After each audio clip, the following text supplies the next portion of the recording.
Brandon Tomassetti was one of the finalists from the last Story Slam. He's really funny, he's a new dad, and he says he's eternally grateful for the love and support of his husband and family. None of them are here today.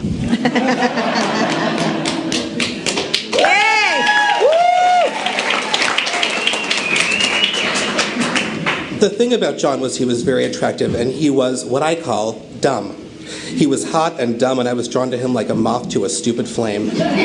John's sexual orientation was heterosexual, unless incarcerated.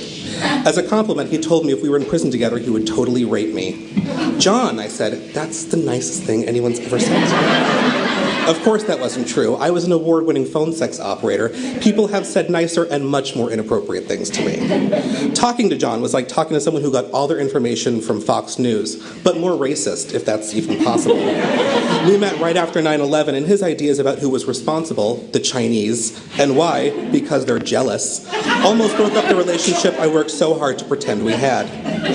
I was ready to walk away, but John stole a camera and asked me to take a picture of his penis for a girl he liked. It was right out of a Nicholas Sparks novel, and when the wind blows a romance like that your way, you don't let go. I encouraged John to share his thoughts and feelings with me so I knew what to fix to make him presentable. He was like a sexy onion, and I was determined to get through all those layers. And like a real onion, each one made me cry a little.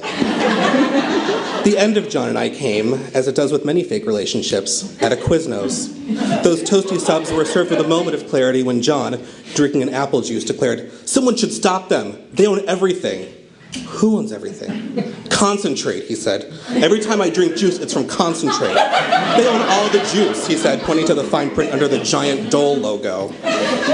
No, John, concentrate is a process, Dole is the company. Then I tried to explain what juice from concentrate was.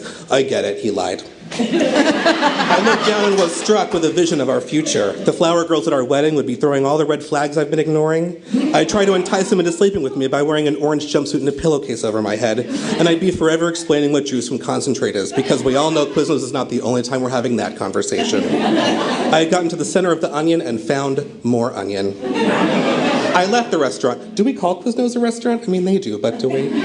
Anyway, I left the restaurant and walked home in silence. I'd give myself some time to grieve what never would be, but also never really was. When John called, worried because he hadn't seen me, I would tell him I just couldn't see him anymore. It was too painful. That idiot never called. But why would he use his one phone call on me after being arrested for assaulting a fireman? Who assaults a fireman? The one who got away. That's who.